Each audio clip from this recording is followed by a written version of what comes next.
Cheguei em casa para as festas de fim de ano, mas minha mãe abriu a porta e disse: "Você não foi convidada, isso é só para a família." Dei as costas sem dizer uma palavra. Minutos depois, minha irmã mandou uma mensagem: "Não leve para o lado pessoal, você sabe como você é." Sorri, congelei a conta conjunta, cancelei os pagamentos das contas e cortei todos os cartões. Pela manhã, minha caixa postal estava cheia e o grupo da família estava pegando fogo. Imagine dirigir 5 horas, um porta-malas cheio de presentes cuidadosamente embrulhados, seu coração explodindo de uma esperança desesperada por conexão. Então, sua própria mãe abre a porta, olha nos seus olhos e sussurra palavras que ecoarão para sempre em sua alma. "Você não foi convidada, isso é só para a família." As lágrimas nem haviam começado a congelar em minhas bochechas quando minha irmã, Stephanie, mandou uma mensagem: "Não leve para o lado pessoal, você sabe como você é." Foi exatamente nesse momento que sorri, um sorriso sombrio e resoluto. Porque então eu soube. Soube exatamente o que precisava acontecer em seguida. Crescendo em Lakeside.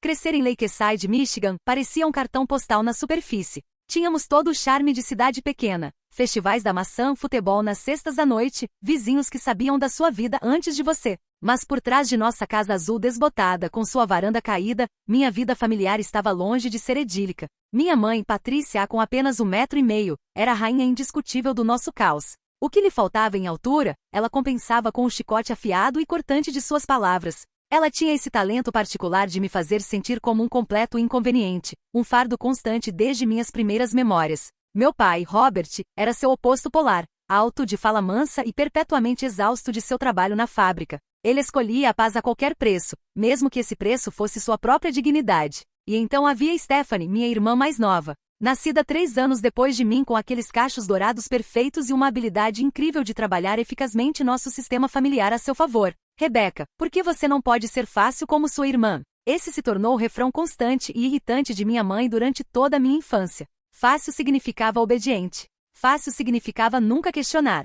Fácil significava aceitar que Stephanie merecia o último pedaço de bolo, as roupas novas da escola e o afeto incondicional que eu desejava, mas nunca, jamais recebi. Dinheiro, veja bem, sempre foi uma corda bem apertada em nossos pescoços. A fábrica do meu pai vinha ameaçando demissões por tanto tempo quanto eu conseguia me lembrar, e a renda de meio período da minha mãe na farmácia mal cobria os mantimentos. Aos 16 anos, eu estava trabalhando nos fins de semana no restaurante local, entregando a maior parte do meu salário diretamente aos meus pais, enquanto Stephanie aproveitava seus fins de semana no shopping com amigas. "É assim que a família funciona, Rebecca", minha mãe dizia, aceitando meus ganhos como se fosse seu direito. "Todos nós temos que fazer sacrifícios." De alguma forma, esses sacrifícios sempre pareciam cair mais pesadamente sobre meus ombros. A escola como refúgio. A escola se tornou meu refúgio desesperado. Enquanto minha vida social definhava pelas longas horas que eu passava trabalhando e estudando, minhas notas absolutamente floresceram. Então, quando aquela carta de aceitação da Wharton School of Business chegou, com uma bolsa parcial ainda por cima, finalmente pensei que minha mãe poderia, pela primeira vez, mostrar um lampejo de orgulho. Em vez disso, ela olhou para o envelope como se contivesse um atestado de óbito. "Filadélfia, isso é simplesmente egoísmo, Rebecca. Seu pai pode perder o emprego a qualquer dia. E a sua família?" Mas pela primeira vez na minha vida, coloquei a mim mesma em primeiro lugar. E embora a culpa tenha me seguido todo o caminho até a Pensilvânia, uma sombra fria e persistente, fui de qualquer forma. Anos de universidade. Mesmo a centenas de quilômetros de distância, não conseguia escapar da dinâmica familiar sufocante. Ligações mensais para casa eram cheias de lembretes sutis da minha ausência durante suas dificuldades. Acusações veladas de abandono envolvidas em suspiros pesados e pausas grávidas de significado. Apesar de tudo, ainda mandava dinheiro para casa.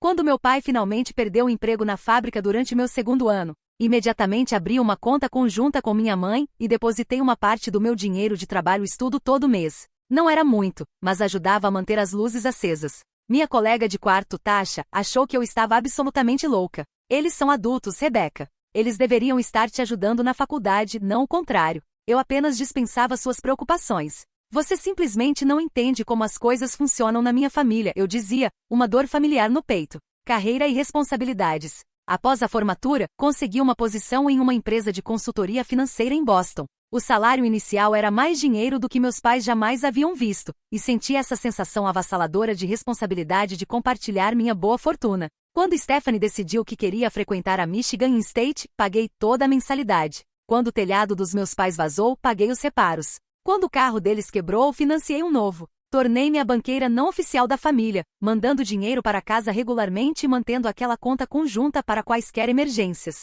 Mas os agradecimentos nunca vieram. Em vez disso, cada presente era recebido como um direito, cada pagamento esperado em vez de apreciado. Ligações telefônicas se tornaram menos sobre conexão genuína e mais sobre pedidos financeiros mal disfarçados. Rebeca, o IPTU venceu ou Rebeca, Stephanie precisa de um laptop novo para a escola. O crescimento da distância. Anos se passaram assim comigo construindo minha carreira em Boston enquanto servia como caixa eletrônico da família à distância. Tornei-me consultora financeira sênior aos 28, uma grande conquista que passou completamente despercebida pela minha família. Quando liguei para compartilhar a notícia, minha mãe me interrompeu com preocupações sobre o aquecedor de água. A distância entre nós cresceu não apenas em quilômetros, mas em um vasto e desolado abismo emocional. Feriados se tornaram negociações complicadas que geralmente terminavam comigo passando sozinha no meu apartamento em Boston, fabricando desculpas sobre compromissos de trabalho para evitar o constrangimento sufocante de ir para casa. A decisão de voltar para o Natal. Este ano havia sido particularmente difícil. Um relacionamento que pensei que poderia levar ao casamento terminou abruptamente em setembro. Minha melhor amiga, Alicia, se mudou para Seattle por uma oportunidade de trabalho. A perspectiva de outro Natal sozinha no meu apartamento vazio parecia absolutamente insuportável. Então decidi surpreender minha família no Natal. Sem aviso. Sem chance para eles arranjarem desculpas ou para eu perder a coragem. Comprei presentes caros, pedi folga do trabalho e aluguei um carro para a extenuante viagem de 5 horas de Boston a Lakeside. Durante toda a jornada, ensaiei reconciliações na minha cabeça, imaginando abraços lacrimosos e a cura de velhas feridas. A chegada. Quando cheguei à nossa rua, notei vários carros já estacionados na entrada e ao longo do meio-fio. Através das janelas, podia ver o piscar das luzes de Natal e as silhuetas de pessoas se movimentando lá dentro. Música e risadas se derramavam para a fria noite de dezembro. Meu coração se elevou com a ideia de um Natal familiar completo, algo que eu não havia experimentado verdadeiramente em anos. Reuni os pacotes lindamente embrulhados em meus braços, presentes que havia passado semanas selecionando com cuidado. Um suéter de cachemir para minha mãe em seu tom favorito de azul. Uma carteira de couro para meu pai, gravada com suas iniciais. Para Stephanie, a bolsa de grife sobre a qual ela vinha dando dicas há meses. Até trouxe uma garrafa do uísque favorito do meu chefe para quem mais estivesse lá. Com os braços cheios de presentes e o coração cheio de esperança, subi o caminho familiar de concreto rachado até a porta da frente, pronta para finalmente voltar para casa no Natal. A rejeição. A luz da varanda lançava um brilho amarelo doentio sobre a tinta descascada da porta da frente enquanto eu malabarizava os pacotes, liberando uma mão para bater. Lá dentro, podia ouvir o murmúrio de vozes e música natalina tocando as notas familiares de White Christmas derivando pelas janelas. Respirei fundo, acalmando meus nervos antes de bater os nós dos dedos contra a madeira 3 vezes. As vozes lá dentro silenciaram momentaneamente, seguidas pelo som de passos se aproximando. A porta se abriu, revelando minha mãe em um suéter festivo vermelho que eu nunca havia visto antes, um copo de vinho na mão. Por apenas uma fração de segundo, seu rosto registrou choque antes de se transformar em algo frio, algo ilegível. Rebeca, ela disse, sua voz plana, desprovida de calor. O que você está fazendo aqui? Antes que eu pudesse responder, antes que eu pudesse sequer conseguir um sorriso ou oferecer cumprimentos de estação, ela deu um passo à frente, fechando parcialmente a porta atrás dela como se protegesse a reunião lá dentro da minha própria presença. Você não foi convidada, ela disse, sua voz caindo para um sussurro áspero e cortante. Isso é só para a família. Fiquei congelada, o peso dos pacotes de repente insuportável em meus braços. Por cima do ombro da minha mãe, vislumbrei a sala de estar. A árvore de Natal, aquela que eu havia ajudado meu pai a escolher todo ano quando criança, estava no canto, decorada com os enfeites que lembrava da infância, além de muitos novos que não reconhecia. Minha tia Marjorie estava lá rindo com meu tio Frank. Meus primos Thomas e Elisa estavam no sofá. E no centro de tudo minha irmã Stephanie dominando a atenção em um vestido cintilante, seu rosto corado com a atenção. Mãe, as palavras se engasgaram na minha garganta. Queria lembrá-la de que eu também era família. Queria perguntar por que todos os outros eram bem-vindos menos eu. Queria apontar que eu havia estado pagando pela eletricidade que alimentava aquelas luzes de Natal e a hipoteca que mantinha aquele teto sobre suas cabeças. Mas não disse nada disso. Algo dentro de mim, algum último fragmento de dignidade, me manteve em silêncio. Simplesmente assenti uma vez, dei as costas sem uma palavra e caminhei de volta ao meu carro, meus braços ainda cheios dos presentes que ninguém queria. A reação. Dentro do carro alugado, coloquei os pacotes cuidadosamente no banco do passageiro, prendi o cinto de segurança e liguei o motor. Só então me permiti sentir a magnitude do que havia acabado de acontecer. As lágrimas vieram silenciosamente, deslizando pelas minhas bochechas enquanto me afastava do meio-fio. Consegui ir 2 quarteirões antes de ter que parar, minha visão muito embaçada para continuar. Meu telefone tocou com uma mensagem de texto. Era Stephanie. Não leve para o lado pessoal. Você sabe como você é. Como eu era. Encarei a mensagem, lendo e relendo, como se as palavras pudessem magicamente se reorganizar em algo que fizesse sentido. Como exatamente eu era o problema? Eu era a responsável. A que vinha apoiando esta família financeiramente há anos. A que havia pagado toda a educação universitária de Stephanie. A que mantinha as luzes acesas e o telhado reparado. Outra mensagem seguiu: mãe simplesmente não queria drama neste ano. Tia Marjorie e tio Frank trouxeram seus novos vizinhos. É importante causar uma boa impressão. E lá estava. A verdade brutal e crua por trás da rejeição. Eu era um constrangimento. Uma fonte potencial de drama que poderia arruinar sua imagem cuidadosamente cultivada para seus novos vizinhos. Não importava que eu fosse uma consultora financeira bem-sucedida que havia construído uma vida do nada. Para eles, eu ainda era criança difícil. A que fazia muitas perguntas. Que não simplesmente entrava na linha. O momento de clareza. Sentada ali no carro frio, memórias inundaram de volta. Ação de graça 6 anos atrás. Quando minha mãe havia reclamado sobre a torta de abóbora que trouxe ser comprada em loja enquanto elogiava o purê de batatas irregular de Stephanie. Natal 3 anos atrás, quando eu havia sido sentada na extremidade da mesa ao lado de um primo distante de quem ninguém gostava, apesar de ter voado de Boston e trazido presentes caros para todos. Páscoa passada. Quando liguei para desejar-lhes um feriado feliz apenas para ser despachada do telefone, porque eles estavam sentando para jantar com a família de verdade que fez o esforço de estar aqui. Meu telefone tocou novamente. Uma notificação do meu aplicativo bancário confirmando que meu bônus de Natal havia sido depositado, parte do qual eu já havia transferido para a conta conjunta que mantinha com minha mãe para despesas familiares. $12.000. Sentados lá, esperando para tirá-los da próxima emergência financeira. Dinheiro que eu havia ganhado através de anos de trabalho duro enquanto eles me tratavam como uma estranha indesejada.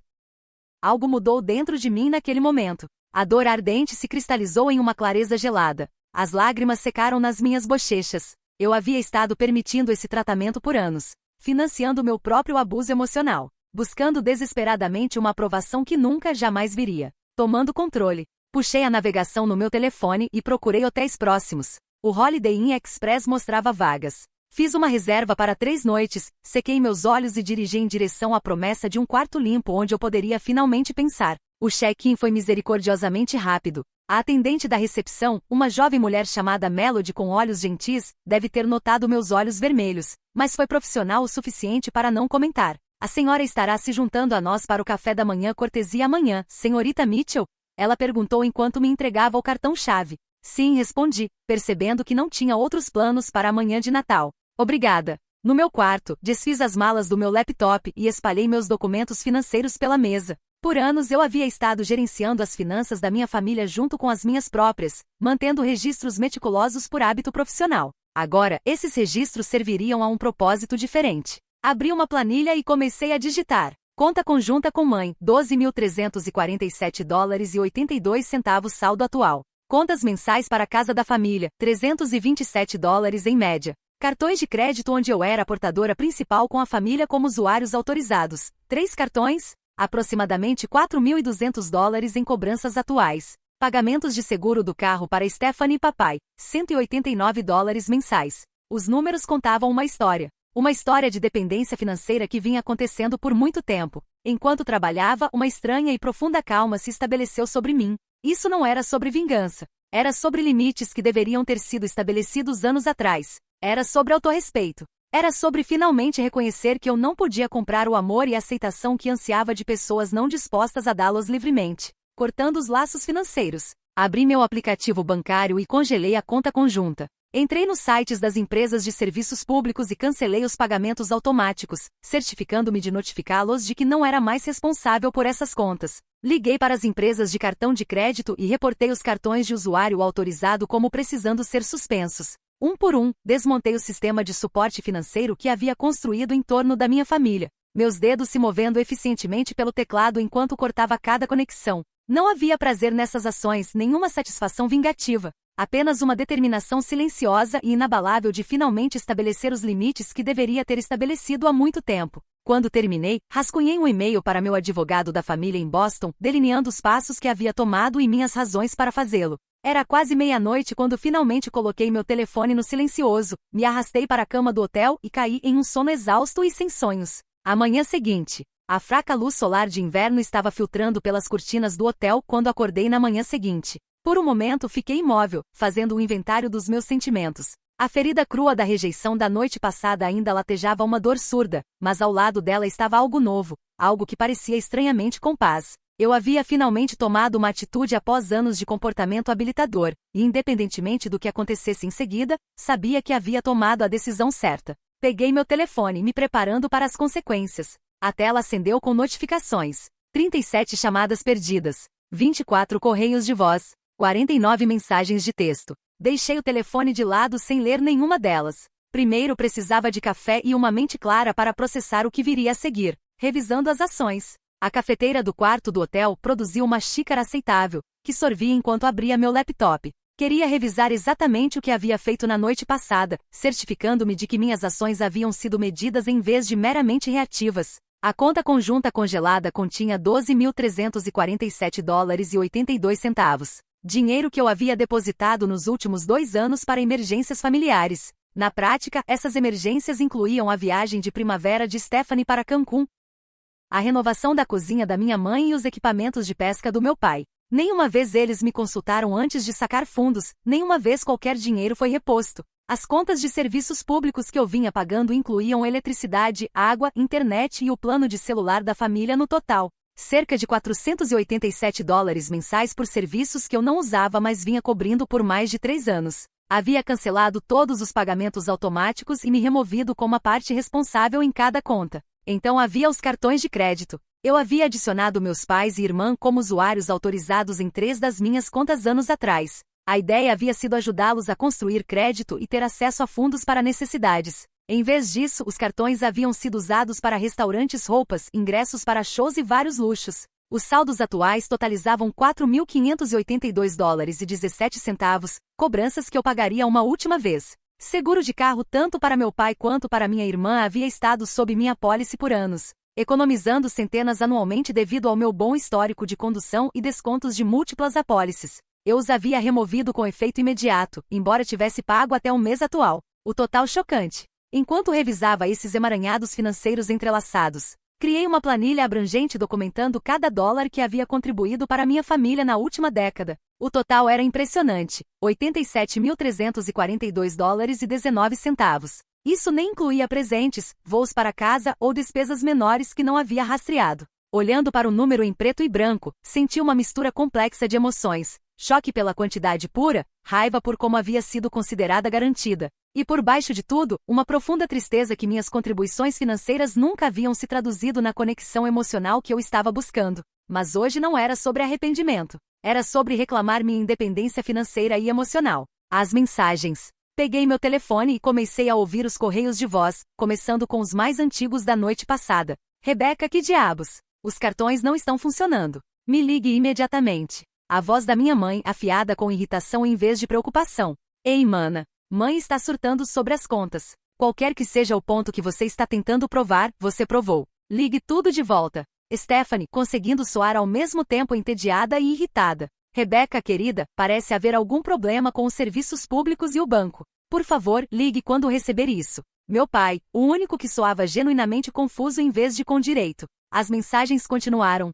Rastreando a jornada da minha família da irritação à raiva aos primeiros movimentos de pânico puro enquanto a realidade da situação começou a se estabelecer. Esse é um comportamento absolutamente infantil, Rebeca. Ligue tudo de volta agora ou juro que você vai se arrepender. Minha mãe novamente várias horas depois. A empresa de energia elétrica diz que a conta está fechada. É véspera de Natal, pelo amor de Deus. O que devemos fazer? Stephanie, indignação dando lugar ao alarme. Pelas mensagens mais recentes, gravadas apenas 1 hora atrás, o tom havia mudado dramaticamente. Rebeca, por favor, precisamos conversar sobre isso. O banco diz que você congelou a conta. Temos pessoas vindo para o jantar de Natal. Por favor, me ligue de volta. Minha mãe, vulnerabilidade finalmente rachando através de sua armadura usual. Becca, é o papai. Não sei o que aconteceu, mas precisamos da sua ajuda. Meu cartão foi recusado no posto de gasolina. Por favor, ligue quando receber isso. As mensagens de texto seguiram um padrão similar, começando com demandas e acusações antes de fazer a transição para por favor,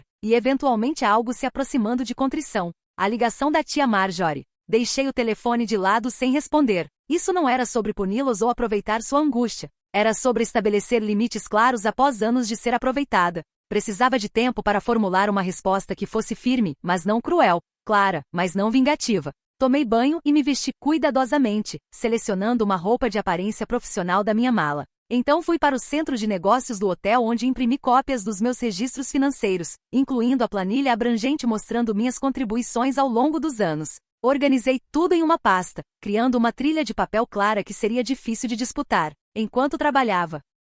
Liguei para meu colega Mark em Boston, uma das poucas pessoas que entendia minha situação familiar. Você fez a coisa certa, ele me assegurou depois que expliquei o que havia acontecido. Eles vêm se aproveitando de você por anos. Isso não é sobre vingança, é sobre estabelecer limites saudáveis. Não me sinto muito bem, admiti, parte de mim ainda lutando contra uma onda de culpa. Isso é porque você é uma boa pessoa, Rebecca. Mas às vezes ser uma boa pessoa significa dizer não para pessoas que consistentemente te tratam mal, mesmo que sejam família. Suas palavras fortaleceram minha determinação. Isso não era sobre me tornar fria ou insensível com minha família. Era sobre exigir respeito mútuo como condição do meu apoio. Era sobre não permitir mais que eu fosse usada como um recurso financeiro enquanto era excluída dos benefícios emocionais da membresia familiar. Quando terminei de organizar meus documentos, meu telefone tocou novamente. O nome da tia Marjorie piscou na tela. Hesitei antes de atender, incerta sobre que papel ela estava desempenhando em tudo isso. Rebecca, graças a Deus você atendeu. Que diabos está acontecendo aqui? Sua mãe está fora de si. Respirei fundo. É uma longa história, tia Marjorie, mas a versão curta é que eu venho apoiando financeiramente a família por anos enquanto era tratada como uma estranha indesejada. Ontem à noite deixou claro onde eu me encontro, então parei o apoio financeiro. Uma longa pausa seguiu. Eu não fazia ideia. Ela finalmente disse, sua voz silenciosa. Do jeito que sua mãe falava, eu pensava, bem, eu pensava que você havia abandonado a família anos atrás. Ela disse que você nunca mandava dinheiro para casa, que estava muito ocupada com sua vida chique de Boston para se importar com qualquer um de nós. Suas palavras me atingiram como um golpe físico. Não apenas minha família havia estado pegando meu dinheiro, mas eles haviam estado ativamente mentindo sobre isso para todos os outros. Eu havia sido moldada como a vilã na narrativa deles enquanto eles silenciosamente descontavam meus cheques. Isso não é verdade, disse, minha voz firme apesar da nova dor florescendo dentro de mim. Eu venho apoiando-os financeiramente desde a faculdade. Paguei toda a educação de Stephanie. Cobre a hipoteca, serviços públicos, tudo. Tenho registros de tudo isso. Oh, Rebecca. O desânimo na voz dela era genuíno. Eu não fazia ideia. Nenhum de nós fazia. Organizando a reunião. Eles estão na casa agora. Sim, todos estão aqui. É um caos. A empresa de energia elétrica ligou e disse que o serviço seria desconectado esta tarde. Sua mãe não consegue acessar a conta bancária. Seu pai acabou de voltar do posto de gasolina onde seu cartão foi recusado. E Stephanie continua dizendo que você está apenas tendo um dos seus episódios. Fechei os olhos me centralizando. Tia Marjorie, você poderia dizer a eles que estou disposta a me encontrar e discutir isso? Há uma sala de conferências aqui no Holiday Inn. Vou reservá-la para o meio-dia. Você está no Holiday Inn? Não longe da casa. Sim, vim para casa para o Natal. Trouxe presentes. Minha voz se prendeu ligeiramente na última palavra, a memória de estar na varanda com meus braços cheios de presentes indesejados ainda fresca. Oh, querida, sua voz se suavizou com compaixão genuína. Vou dizer a eles. Meio-dia no Holiday Inn. Obrigada. Desliguei, então imediatamente fui à recepção para arranjar a sala de conferências. Melody ainda estava lá, chegando ao fim de seu turno. Temos a sala sedar disponível, ela disse depois de verificar o sistema. Acomoda até 12 pessoas. Será suficiente? Mais que suficiente, respondi. É uma reunião de família. Seus olhos piscaram com compreensão. Drama familiar de feriado? Sorri tristemente. Algo assim. A sala é sua das 11h30 às 14h30. Gostaria que providenciássemos serviço de café? Sim, por favor. E água. Preparando-se para o confronto. Enquanto caminhava de volta ao meu quarto para me preparar para o confronto que se aproximava, senti-me estranhamente calma. Pela primeira vez na minha vida adulta, estava tomando o controle da narrativa. Acontecesse o que acontecesse a seguir, não seria mais o caixa eletrônico da família, silenciosamente financiando minha própria exclusão. Às 11h45, estava instalada na sala sedar, meus documentos arranjados ordenadamente na mesa de conferência. A equipe do hotel havia fornecido uma garrafa térmica de café, uma jarra de água gelada e copos suficientes para todos. Havia escolhido um assento na cabeceira da mesa, uma posição deliberada de autoridade que nunca teria reivindicado em interações familiares anteriores. Meu telefone continuava a vibrar com mensagens que escaneei, mas não respondi. O tom havia mudado novamente, com minha mãe agora vacilando entre ameaças e apelos à lealdade familiar. Se você não consertar isso agora mesmo, não se dê ao trabalho de voltar a esta casa nunca mais, seguido 20 minutos depois por Rebeca, por favor. Somos sua família. Famílias se ajudam. Seja lá o que está te chateando, podemos resolver. As mensagens de Stephanie eram mais diretas. Que bela forma de arruinar o Natal para todos. É exatamente por isso que mãe não queria você aqui. E então, a empresa de energia elétrica diz que vão nos cortar às 15 horas a menos que paguemos $267. Não recebo até a semana que vem. Por favor, Rebeca. Meu pai, caracteristicamente, havia mandado apenas uma mensagem. Não entendo o que está acontecendo, mas sei que você tem suas razões. Estou ouvindo quando você estiver pronta para conversar. A chegada da família.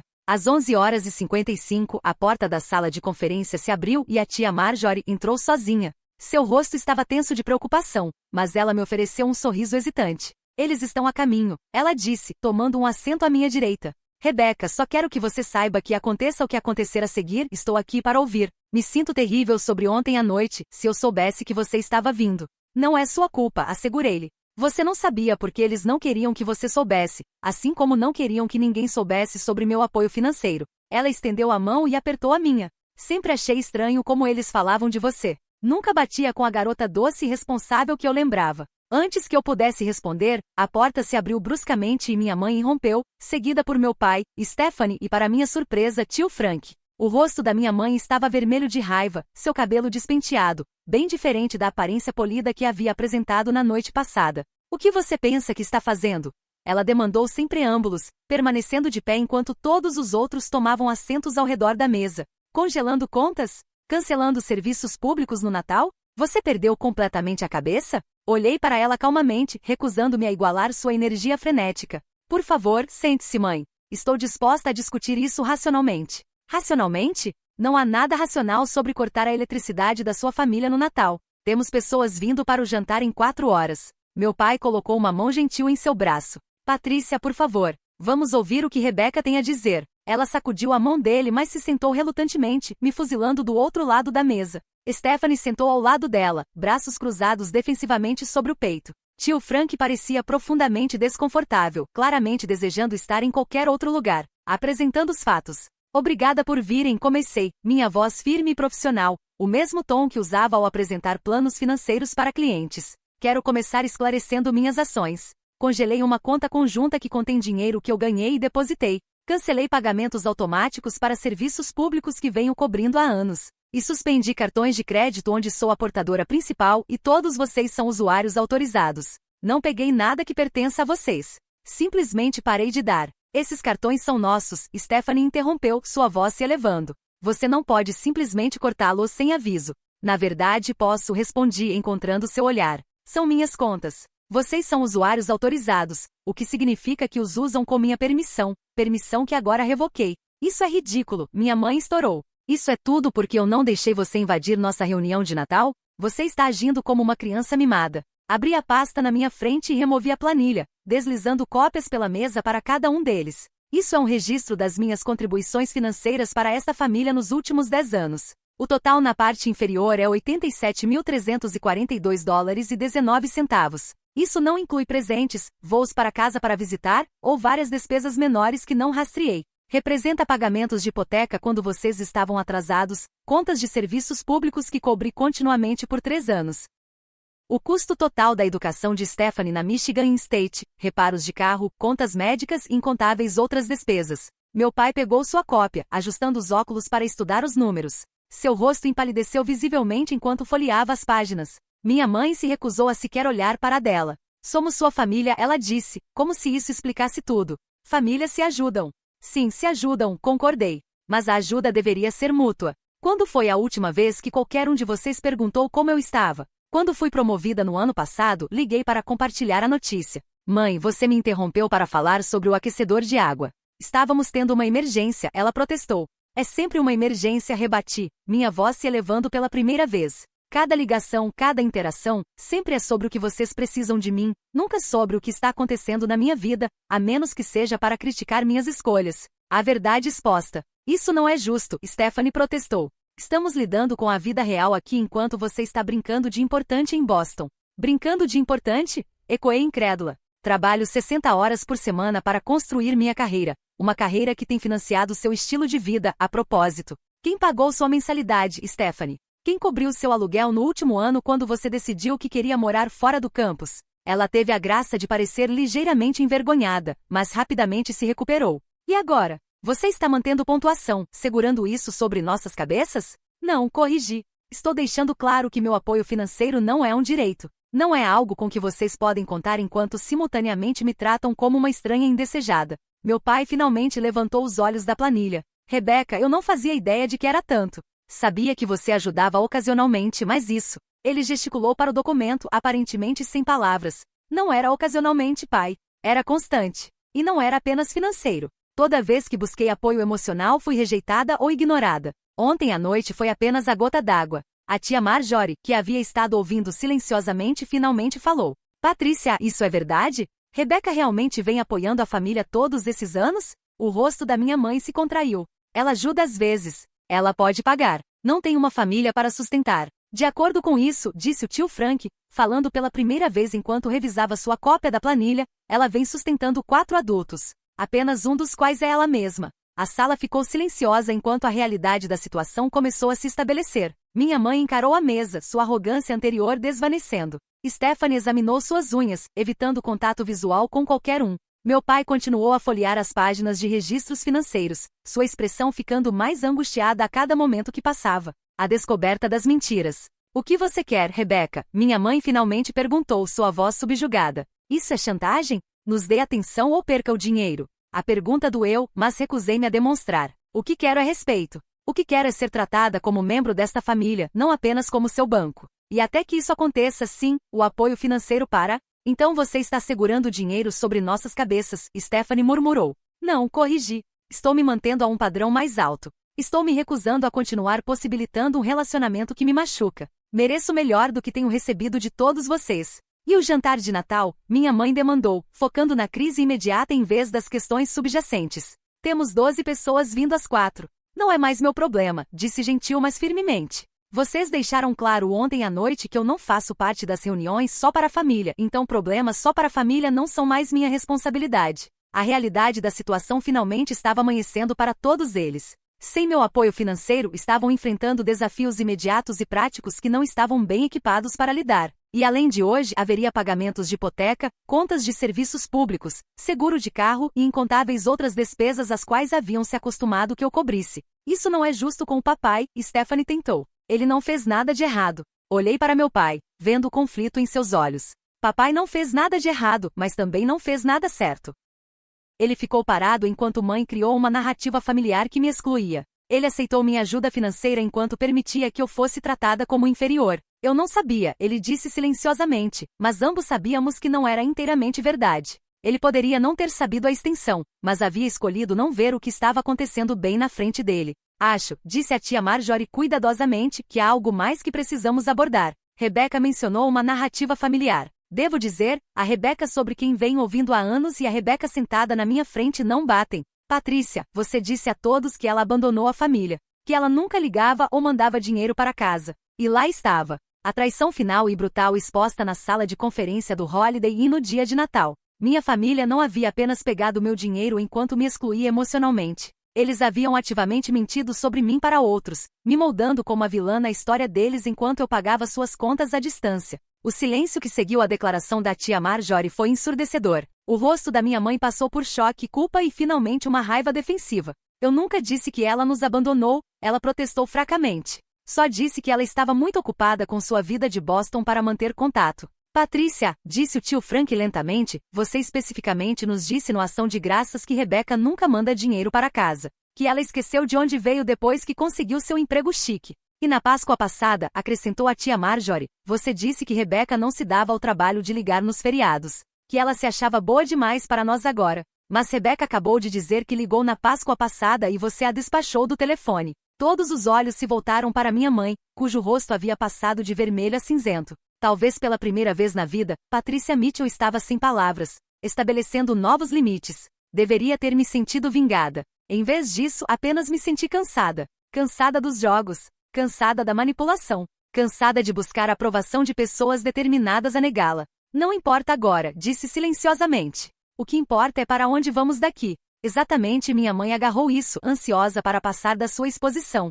Precisamos resolver isso imediatamente. O jantar de Natal é em algumas horas. Mãe disse, fazendo contato visual direto com ela. Você ainda não está me ouvindo. Não há resolução imediata que envolva eu ligar tudo de volta e as coisas continuarem como estavam. Esse relacionamento acabou. O que você está dizendo? Stephanie perguntou, uma nota de pânico entrando em sua voz. Você está nos cortando para sempre porque mãe não deixou você invadir o Natal? Estou dizendo que nosso relacionamento precisa mudar fundamentalmente antes que eu forneça qualquer apoio financeiro adicional. Isso não é sobre ontem à noite. Ontem à noite foi simplesmente o ponto de ruptura após anos de ser usada pelo meu dinheiro enquanto era emocionalmente excluída. O despertar do pai. Meu pai, que havia estado excepcionalmente quieto, finalmente falou. Rebecca está certa. Sua voz era suave mas clara. Temos nos aproveitado dela. Eu tenho me aproveitado dela. E estou envergonhado. Minha mãe se virou para ele, traição escrita em suas feições. Robert, de que lado você está? Isso não é sobre lados, Patrícia, ele disse, sua voz ganhando força. É sobre a verdade. Nossa filha vem sustentando esta família por anos e nós a temos tratado como uma estranha. Pior, temos mentido sobre ela para o resto da família. Como você não consegue ver como isso é errado? Foi a primeira vez que conseguia me lembrar de meu pai se opondo à minha mãe, e o choque disso pareceu reverberar pela mesa. Stephanie o encarou com olhos arregalados. Tio Frank se mexeu desconfortavelmente em sua cadeira. Tia Marjorie deu um pequeno aceno de aprovação. Cometi erros, meu pai continuou, sua voz ficando mais forte. Permiti que a situação se desenvolvesse porque era mais fácil do que confrontá-la. Aceitei ajuda financeira sem reconhecê-la porque reconhecê-la significava admitir que não estava provendo para minha família como deveria. Meu orgulho e minha fraqueza machucaram minha filha e sinto muito por isso. Lágrimas picaram meus olhos, mas as pisquei de volta. Este momento de honestidade do meu pai era precioso. Mas anos de experiência me haviam ensinado a ser cautelosa sobre a esperança onde minha família estava envolvida. Os termos do futuro. E agora? Stephanie perguntou, olhando entre nossos pais e eu. Devemos simplesmente perder nossa eletricidade e perder o pagamento da hipoteca porque mãe foi rude com você? Não, disse firmemente. Vocês devem assumir responsabilidade por suas próprias finanças como os adultos que são. Mãe tem 56, pai tem 58. Você tem 26 com o diploma universitário que paguei. Não há razão para que todos vocês não possam se sustentar. No meio do inverno, logo depois do Natal, minha mãe protestou. Não estou sugerindo que descubram tudo hoje. Farei um pagamento único para manter os serviços públicos ligados até janeiro. Cobrirei o pagamento da hipoteca do próximo mês. Isso lhes dá 30 dias para fazer novos arranjos. E depois disso, minha mãe pressionou. Depois disso, o apoio financeiro estará ligado à reconstrução de nosso relacionamento em termos mais saudáveis. Estou disposta a ajudar em emergências verdadeiras se for tratada com respeito e incluída como membro genuíno desta família. Não apenas quando precisam de dinheiro, mas o tempo todo. Isso parece chantagem, Stephanie murmurou. A tia Marjorie aparentemente havia escutado o suficiente. Stephanie Jean Mitchell já chega. Sua irmã vem sustentando toda esta família enquanto era excluída e mentiam sobre ela. Ela tem todo o direito de estabelecer limites. Francamente, se eu estivesse na posição dela, teria cortado todos vocês anos atrás sem condições para apoio futuro. Stephanie teve a graça de parecer envergonhada sob o olhar severo de nossa tia. Concordo com Marjorie, disse o tio Frank. Rebecca está sendo mais que justa aqui. A falsa desculpa da mãe. Minha mãe, vendo a maré de opinião se voltando contra ela, mudou de tática. Claro que queremos você em nossas vidas, Rebecca. Você é minha filha. Eu te amo. Se houve algum mal-entendido sobre isso, sinto muito. Agora, podemos por favor resolver a crise imediata? Temos convidados vindo. A falta de sinceridade em sua voz era palpável. Isso não era arrependimento genuíno. Era puro controle de danos. Ela queria acesso ao meu dinheiro restaurado sem ter que fazer mudanças significativas em nosso relacionamento. Ligarei para as empresas de serviços públicos hoje, disse, recusando-me a ser manipulada por seu pedido de desculpas falso. As contas serão transferidas para seu nome nos próximos 30 dias, com os próximos 30 dias pagos integralmente. Isso deve levá-los através do jantar de Natal e dar tempo para fazer arranjos daqui em diante. E a conta conjunta? Minha mãe perguntou. Permanece congelada por enquanto. Liberarei fundos para o pagamento da hipoteca de janeiro diretamente para o banco. E os cartões de crédito? Stephanie perguntou. Pagarei os saldos atuais, mas os cartões permanecem cancelados. Vocês precisarão se candidatar aos seus próprios. A realidade de sua nova situação financeira estava se estabelecendo. Por anos, eles haviam vivido além de seus meios com meu apoio, criando uma falsa sensação de segurança. Agora precisariam ajustar seu estilo de vida para combinar com sua renda real ou encontrar maneiras de aumentar essa renda. Reflexões e próximos passos. Acho, sugeriu a tia Marjorie gentilmente, que poderia ser útil para todos levar algum tempo para processar tudo isso. Rebecca expôs sua posição muito claramente. Talvez pudéssemos nos reunir novamente em alguns dias quando as emoções não estivessem tão exaltadas. Isso provavelmente é sábio, concordei, reunindo meus documentos e devolvendo-os à pasta. Cuidarei dos serviços públicos hoje como prometido. Podemos discutir arranjos de longo prazo após os feriados. Então é isso, minha mãe disse, uma ponta de desespero em sua voz. Você vai simplesmente nos deixar na mão? Estou dando a vocês 30 dias de apoio total, seguido pela possibilidade de ajuda continuada se nosso relacionamento melhorar. Isso não é deixá-los na mão, mãe. É oferecer um caminho adiante que respeita tanto suas necessidades quanto as minhas. Uma conversa privada com o pai. Quando me levantei para sair, meu pai se levantou também. Rebecca, você poderia falar comigo em particular por um momento? Assenti e saímos para o corredor fora da sala de conferência, deixando os outros dentro. Por um longo momento, ele apenas me olhou, seus olhos cheios de uma tristeza que eu não havia visto antes. Eu falei com você, ele disse finalmente. Sua voz áspera com emoção. Um pai deveria proteger seus filhos, não se tornar seu fardo. Sinto muito. A simples sinceridade em suas palavras alcançou algo profundo dentro de mim, um lugar onde a garotinha que havia adorado seu papai ainda vivia. Nunca vi você como um fardo, pai. Mas eu era. Sou. E pior, não protegi você da sua mãe, da forma como ela te tratava. Disse a mim mesmo que não era tão ruim, que todas as mães e filhas têm relacionamentos difíceis, mas eu sabia, no fundo, sabia que não estava certo. Por que nunca disse nada? Ele suspirou pesadamente. Covardia pura e simples. Era mais fácil manter a paz do que defender o que era certo. Justifiquei dizendo a mim mesmo que pelo menos você era forte, que podia lidar com isso. Nunca parei para pensar que você não deveria ter que lidar com isso, que merecia melhor. Senti lágrimas ameaçando novamente, e desta vez não tentei pará-las. Eu merecia melhor. Ainda mereço. Sim, merece, ele concordou, estendendo a mão hesitantemente para pegar a minha. Não posso mudar o passado, mas se você me deixar, gostaria de tentar ser um pai melhor daqui em diante.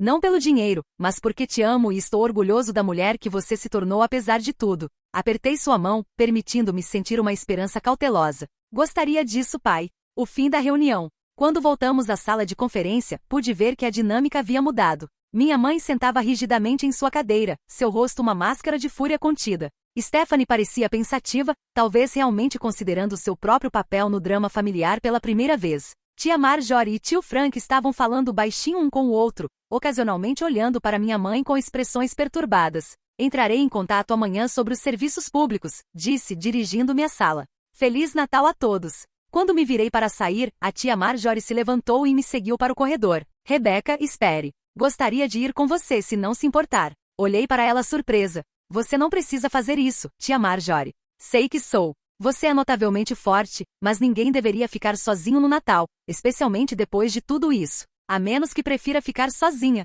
A gentileza em sua oferta trouxe lágrimas frescas aos meus olhos. Na verdade, adoraria a companhia. Enquanto caminhávamos em direção ao elevador, deixando meus pais e irmã para trás para enfrentar as consequências de anos de manipulação, senti-me mais leve de alguma forma. A dor não havia passado, mas ao lado dela estava uma nova sensação de liberdade. Pela primeira vez na minha vida adulta, havia estabelecido um limite e me mantido firme, recusando-me a sacrificar meu bem-estar por pessoas que não me valorizavam. Não era o Natal que havia imaginado quando dirigi para Michigan com um carro cheio de presentes e esperança. Era algo completamente diferente e possivelmente mais valioso, o início de uma mudança genuína. O resto do dia de Natal. A tia Marjorie e eu passamos o resto do dia de Natal no meu quarto de hotel, pedindo serviço de quarto e conversando mais abertamente do que jamais havíamos feito. Ela compartilhou memórias minhas quando criança que eram calorosas e amorosas, tão diferentes da narrativa constante da minha mãe sobre mim como difícil e exigente. Você era uma garotinha tão atenciosa, ela recordou enquanto compartilhávamos uma fatia do bolo de chocolate surpreendentemente decente do hotel. Sempre fazendo cartões para todos, sempre a primeira a notar se alguém estava se sentindo triste. Patrícia nunca viu esse lado de você, ou se viu, nunca reconheceu. Por que você acha que ela sempre foi tão dura comigo? Perguntei, a questão que me assombrava por tanto tempo quanto conseguia me lembrar. A tia Marjorie suspirou, colocando o garfo de lado. Tenho teorias, mas não respostas definitivas. Parte disso pode ser que você a lembra de si mesma, as partes de si mesma que ela não gosta. Você é teimosa, independente e ambiciosa, todas coisas que Patrícia poderia ter sido se sua vida tivesse tomado um rumo diferente. Mãe? Ambiciosa? Oh, sim. Antes de se casar com seu pai, ela tinha planos de se tornar farmacêutica. Estava fazendo cursos na faculdade comunitária, trabalhando na farmácia para ganhar experiência. Então ficou grávida de você, e esses planos foram deixados de lado. Acho que parte dela se ressentiu disso e, infelizmente, direcionou esse ressentimento para você.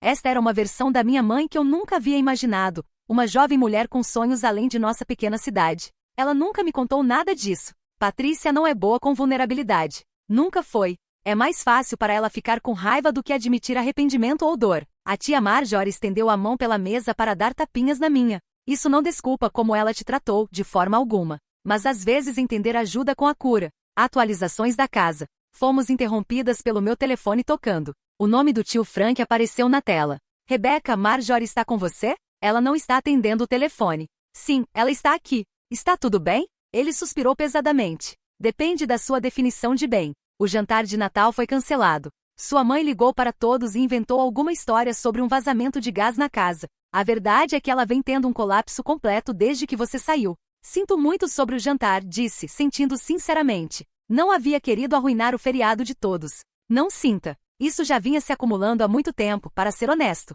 Estou feliz que tudo esteja aberto agora. Coloquei o telefone no viva voz para que a tia Marjorie pudesse ouvir. O que está acontecendo na casa? Ela perguntou. Patrícia se trancou no quarto por um tempo. Quando saiu, anunciou que o jantar estava cancelado e começou a ligar para todos. Stephanie saiu cerca de 1 hora atrás. Disse que precisava de espaço para pensar. Robert está sentado na cozinha encarando aquela planilha que Rebecca fez. Acho que ele está em choque. E você? Perguntei. Estou processando, ele admitiu. É muito para absorver. Todos esses anos pensamos. Bem, Patrícia nos deu uma imagem muito diferente de você e seu relacionamento com a família. Descobrir que tudo era mentira, que você na verdade vinha sustentando-os financeiramente enquanto eles te excluíam, vai levar algum tempo para eu entender. Depois que desligamos, a tia Marjorie e eu sentamos em silêncio por alguns momentos, absorvendo a atualização. Finalmente ela falou. Sabe, sempre tive minhas dúvidas sobre a versão dos eventos de Patrícia. A Rebecca que ela descrevia nunca batia com a sobrinha que eu conhecia.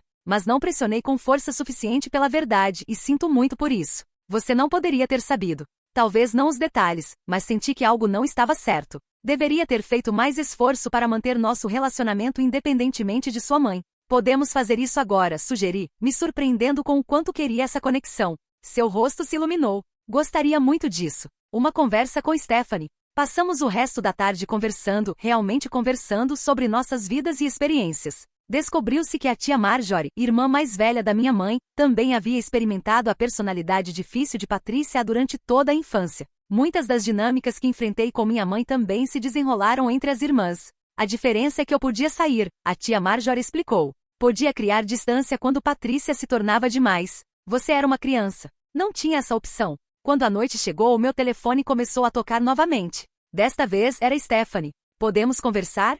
Ela perguntou, sua voz sem sua confiança usual. Estamos conversando agora, apontei. Pessoalmente quero dizer. Na verdade estou no lobby do hotel. Olhei para a tia Marjorie, que acenou encorajadoramente. Suba para o quarto 314. Alguns minutos depois, uma batida na porta revelou minha irmã, seus olhos vermelhos de tanto chorar, sua aparência usual perfeita ligeiramente desarrumada. Tia Marjorie, não sabia que você estava aqui, ela disse, hesitando na porta. Posso sair se vocês duas precisarem de privacidade, a tia Marjorie ofereceu. Não, está tudo bem, Stephanie disse, entrando no quarto e se sentando desconfortavelmente na beira da cadeira da mesa. Só, precisava falar com Rebecca. Esperei, dando-lhe espaço para encontrar suas palavras. Estive pensando sobre tudo o que aconteceu hoje, ela começou hesitantemente. Sobre todas as coisas que você disse e a planilha, tudo, e percebi que nunca te agradeci adequadamente. Por pagar minha educação. Por nada disso, na verdade. Não era exatamente um pedido de desculpas, mas era um começo. Por que você topou as mentiras da mãe sobre mim? Perguntei, a questão que estava me queimando desde a revelação na sala de conferência. Stephanie olhou para suas mãos. Era mais fácil.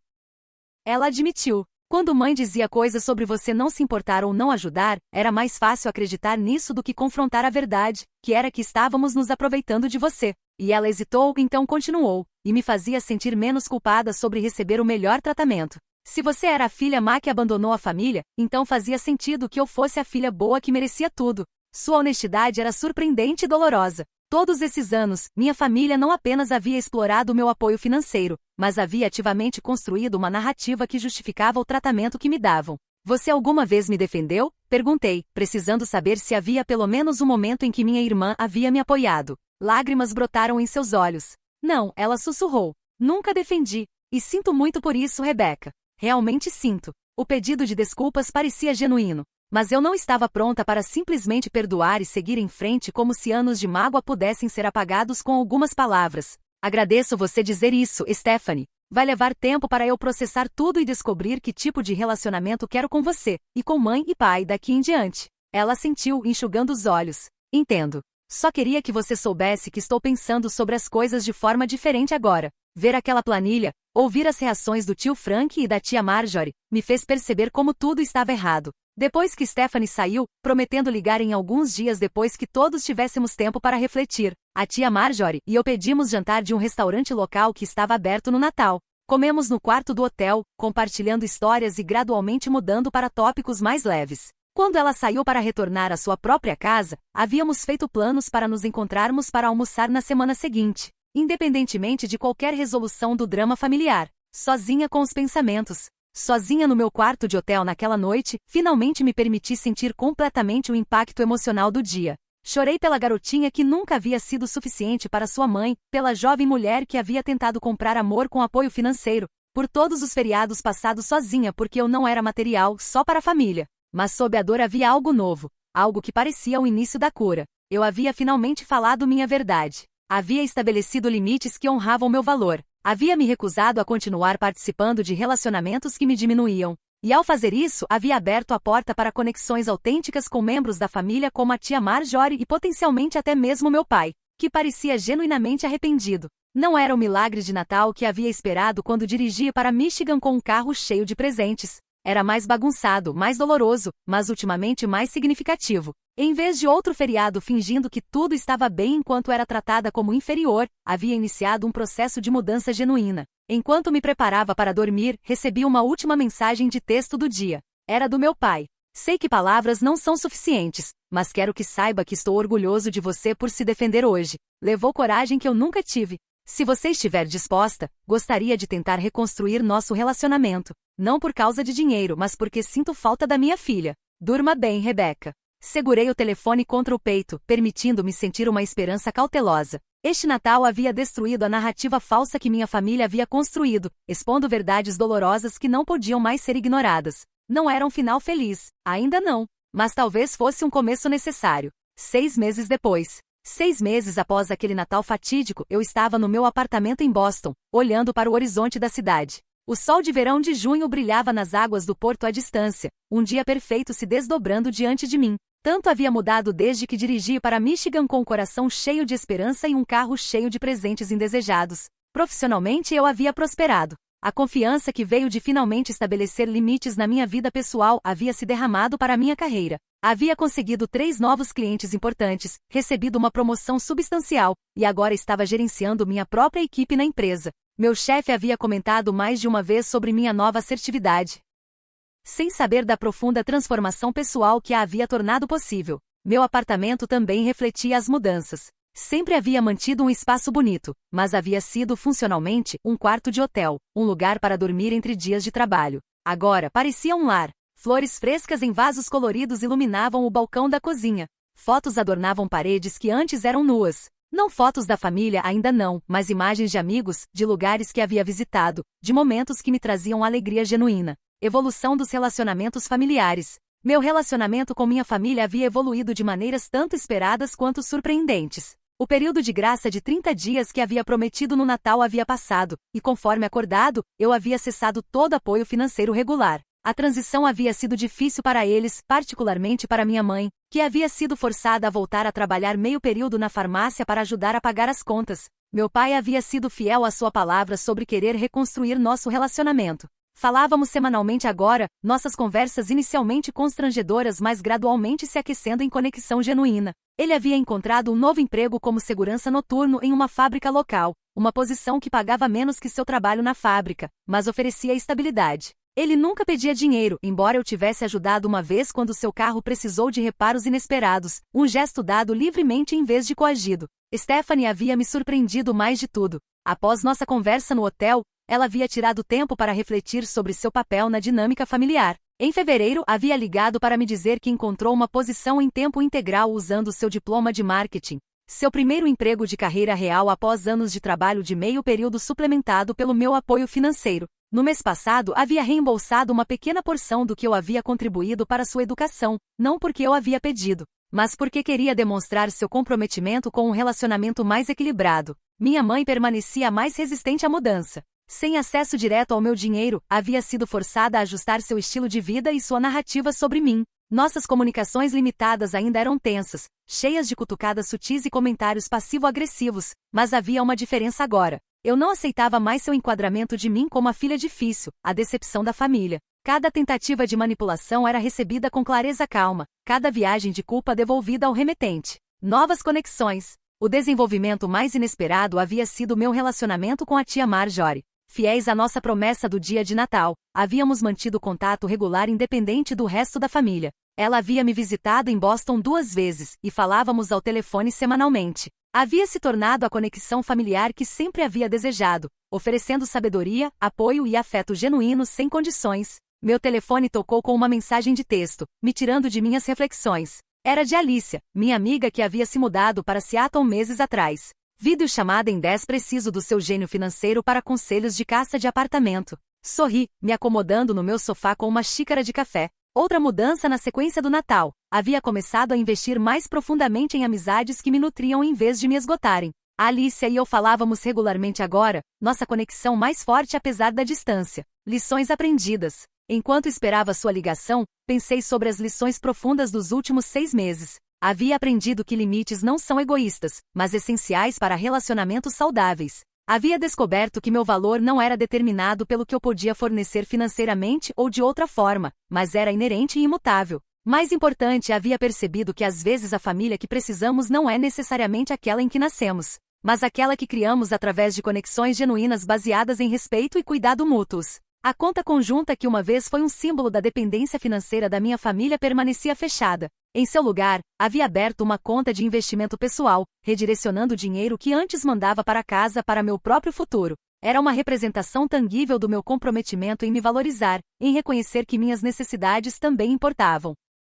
Meu laptop tocou com a chamada de Alicia. Antes de atender, tirei um momento para reconhecer o quão longe havia chegado. 6 meses atrás, estava presa em um padrão de dar financeiramente enquanto aceitava migalhas emocionais em troca. Havia sido definida pela narrativa da minha família, vista através da lente distorcida de suas expectativas e julgamentos. Agora, eu era autora da minha própria história, estabelecendo os termos dos meus relacionamentos e honrando meu próprio valor. Reflexões finais. A jornada não havia sido fácil. Houve momentos de dúvida, noites gastas questionando se havia sido muito dura, muito final em meus limites. Houve conversas dolorosas e percepções difíceis. Houve luto pelos relacionamentos familiares que havia querido mas nunca realmente tive. Mas através de tudo havia mantido a clareza que veio naquela véspera de Natal, sentada no meu carro alugado fora da casa da minha infância. Eu merecia melhor do que ser um caixa eletrônico disfarçado de filha. Merecia ser valorizada por quem eu era, não pelo que podia fornecer. E se aqueles mais próximos a mim não podiam oferecer esse respeito básico, eu tinha o direito, talvez até mesmo a responsabilidade, de criar distância até que pudessem.